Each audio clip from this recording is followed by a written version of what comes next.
কথা, উনি মহিলাদের মেসেজ করেন, খারাপ মেসেজ করেন, ভিডিও কল করেন, এগুলো তো করেন উনি। উনি আজকে ভিক্ষার মিছিল করে বেড়াচ্ছেন গোটা চুঁচুড়া শহরে, অথচ উনিই তো মহিলাদের সম্মান দিতে জানেন না। তো এটাও তো একটা মহিলাদের ওপর মানে একটা অসম্মানজনক ঘটনা না? কিভাবে মহিলারা অভিযোগ করেন না? মহিলারা অভিযোগ করে না, অনেকে ভয়, আমরা ভয় পাই না তাই অভিযোগ করি। আমরা ভয় পাই, আমার কাছে অনেক এভিডেন্স আছে, আমি সময় মতো সেগুলো আনবো সামনে। একটা সময় তো দেখা যেত আপনি এমএলএ সাথে সবসময় থাকতেন, কিন্তু হঠাৎ করে আপনি এমএলএর বিরুদ্ধে কেন?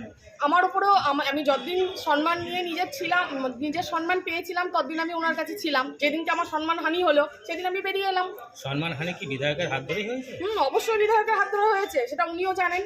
যখন আমি ওনার কুপ্রস্তাবে রাজি হলাম না, তখন উনি আমাকে চোর বদনাম দিয়ে বাড়ি থেকে তাড়িয়ে দিলেন, তাই আমি বেরিয়ে চলে এলাম। আপনি একজন বিধায়কের নামে এরকম একটা অভিযোগ করেছেন? হ্যাঁ, বিধায়ক মানুষ, আমরাও মানুষ। হ্যাঁ, বিধায়ক মতো আমরাই বানিয়েছি, আমরাই তো তাকে বিধায়ক বানিয়েছি। ভিডিও কলের চাট আছে আমার কাছে। আপনি কিন্তু সেগুলো কি প্রকাশ্যে আনবেন? হ্যাঁ, সেটা সময় মতো। এটা তো আমাদের দলের ব্যাপার, আমি তো এই সময় এভাবে আনতে পারি না। আমি যখন সুযোগ বুঝবো নিশ্চয়ই আনবো সেগুলো। এই যে কথাগুলো বললেন, এই বিষয়গুলো কি দলকে জানিয়েছেন? হ্যাঁ, দলকে অবশ্যই জানিয়েছি। দল কি কোনো স্টেপ নিয়েছে এখন পর্যন্ত? সময় হোক নিশ্চয়ই নেবে, সবাই তো আমরা জানিয়েছি, নিশ্চয়ই নেবে। আপনার সঙ্গে আপনি যেতেন কেন বিধায়কের কাছে? বিধায়কের প্রতি অনেক হয়েছে, এবার ওনার বিদায় নেওয়ার পালা। সত্যি ভরসা না। আপনি বিধায়কের কাছে কি দলের জন্য যেতেন? হ্যাঁ, বিধায়কের কাছে কি কাজে যেতেন দলে? আমি পৌরসভার কর্মী, কিন্তু আমাকে পৌরসভাতে উনি ট্রান্সফার রাখেননি। উনি ওনার জায়গাতে মানে ওনার বাড়িতে আমাকে রেখেছিলেন। আমাকে আমার হাজবেন্ডকে দুজনকেই রেখেছিলেন উনি, ওনার বাড়িতেই কাজে আমাকে রেখেছিলেন। তারপর দীর্ঘদিন ওনার বাড়িতে কাজ করেছি, কিন্তু শেষমেশ ওনার প্রস্তাবে যেহেতু আমি রাজি হইনি, তখন আমাকে চোর মানে আমি বাড়ি থেকে যখন বেরিয়ে আসি আমাকে চোর বদনাম দিয়েছেন। আপনি পুরসভার কর্মী, ওনার বাড়িতে কি কাজ করতেন? সে তো উনি রেখেছেন, ওনাকেই জিজ্ঞেস করবেন। ওনার বাড়িতে ওই কন্যাশ্রী, রূপশ্রী এইসব জিনিসগুলো যে উনি ওই বিধানসভার কাজগুলো হতো সেগুলোই করতাম। উনি কি বেতন দিতেন না পুরসভা দিত? পৌরসভা আমাকে বেতন দিত। তাহলে এবার পৌরসভায় আপনি কি কাজ করেন?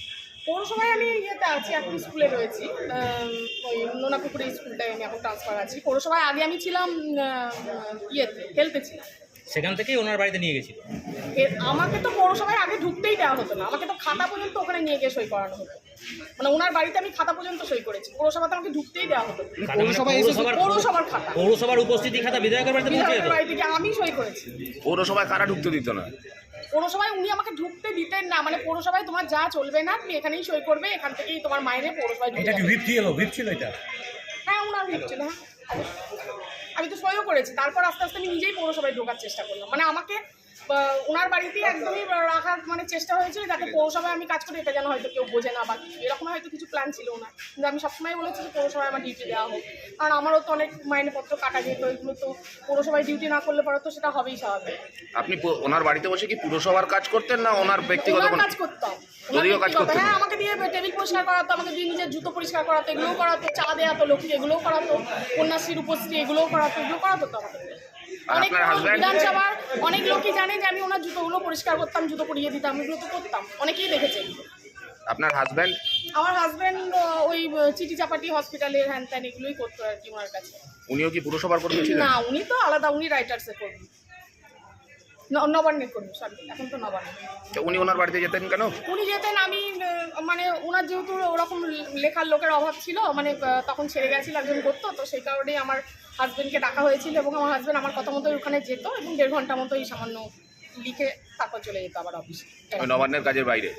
নবান্নে চলে যেত। হ্যাঁ, নবান্নে চলে যেত। এটার জন্য উনি আলাদা মাইনে দিতেন, এটা পৌরসভার মাইনে না, উনি আলাদা ওনাকে 4,000 টাকা দিতেন। 6 বছর 7 বছর মতো কাজ করেছি, 4,000 টাকাতেই করতো। আপনি কতদিন ছিলেন? এখন দুজনেই ছেড়ে দিয়েছি। এমএলএর বাড়িতে কতদিন ছিলেন? আমি ছিলাম 16 সাল থেকে। কবে ছেড়েছেন তাও? আমি ছেড়েছি আজকে প্রায় 6 মাস হতে চললো। 24 অবধি। আপনার নামটা? আমার নাম নয়নমণি মল্লিক, 11 নম্বর ওয়ার্ডের বাসিন্দা। যে এই ধরনের তারা বিধায়ক বা বিভিন্ন ধরনের যারা কাজে থাকছেন, তৃণমূলের যারা রয়েছেন, তাদের আসল চরিত্রটা কী আছে?